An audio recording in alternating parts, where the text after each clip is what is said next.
Hey, what is up, phone dogs? Beau HD here, and I'm wearing the LG G Watch R and the Moto 360. We're going to be comparing these two smartwatches to see which one is right for you, right after we take a look at the Sony Action Cam. Now, if you guys haven't already, you should check out the Sony Action Cam channel here on YouTube, because on their channel you'll find some pretty awesome stuff, like you'll see the world's top athletes and even animals using the Action Cam to capture some amazing footage, such as the toughest slopes, rapids, racing tracks, and bike trails. Here, why don't you check out this clip?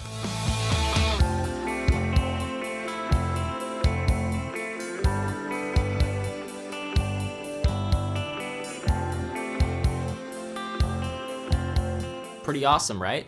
Yeah, there's some pretty cool stuff built into this cam, like built-in image stabilization and a live view remote and a GPS functionality. The Action Cam by Sony delivers some pretty awesome, crisp, clear HD videos like you've never seen before, on a very nice compact design. You can click here or on the link down below in the description bar to check out some more Action Cam videos over on their channel.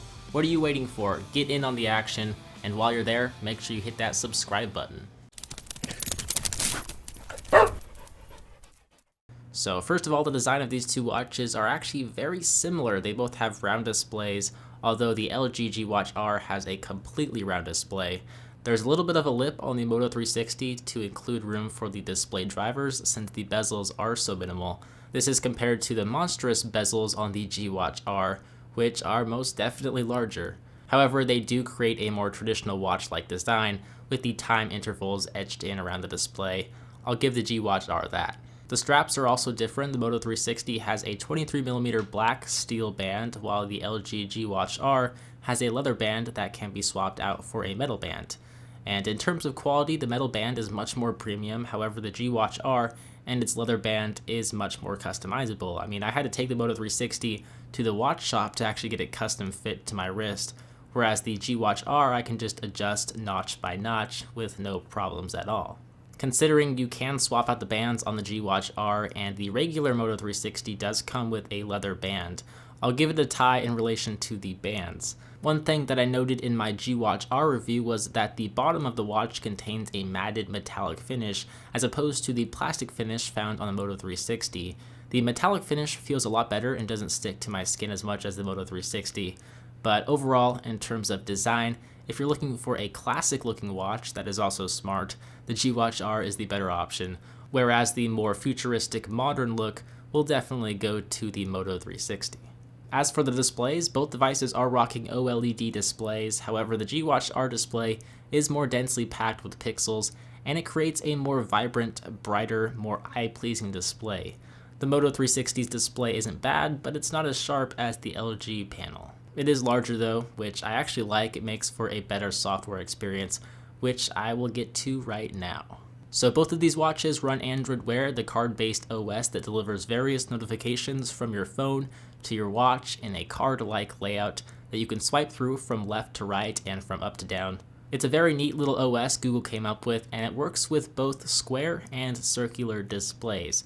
However, content will get cut off a little bit with circular displays since cards are square or rectangular and, well, circles aren't. This is more of a problem on the G Watch R since the display is smaller. It sort of makes swiping through the OS via your finger less enjoyable when the display is not much more bigger than your finger. Also, the bezels on the G Watch R tower up above the display, so it's almost like you're swiping through content in a bowl. It's just not really the best experience. I really like the experience found on the Moto 360 better since the bezels are minimal and the display is larger and flat. As for how fluid and fast each watch is, they're just about the same. If I had to pick a winner in terms of performance, I would probably give it to the G Watch R since the Snapdragon 400 processor is slightly better than the TI OMAP 3 processor. The battery life on the G Watch R is also significantly better than the Moto 360. I was able to get between 2 to 3 days of use with the G Watch R as opposed to the 1 to 2 days of use with the Moto 360. That might not seem like a lot, but trust me, it is. It's definitely a noticeable difference.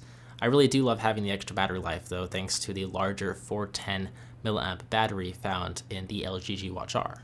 Overall though, the Moto 360 is priced at $250 for the leather strap version, or $300 for the metal strap version, while the LG G Watch R is priced at $300 for the leather strap version, which you can find at AT&T retail stores if you want to take a closer look. And even though the G Watch R is the newer smartwatch, I still prefer the Moto 360. I mean, with Android Wear devices, it's going to come down to primarily design. And I think the Moto 360 finds a nicer balance between traditional watch and futuristic smartwatch, as it has a round but big display with very little bezel. The G Watch R is certainly leaning more towards the traditional watch, as it features a completely round display, which is smaller and has a much larger bezel that also looks like a traditional watch with the time intervals sketched in around it. Also, the battery life is significantly better than the Moto 360, but to me it's really not quite enough to convince me that the G Watch R is worth wearing more so than the Moto 360.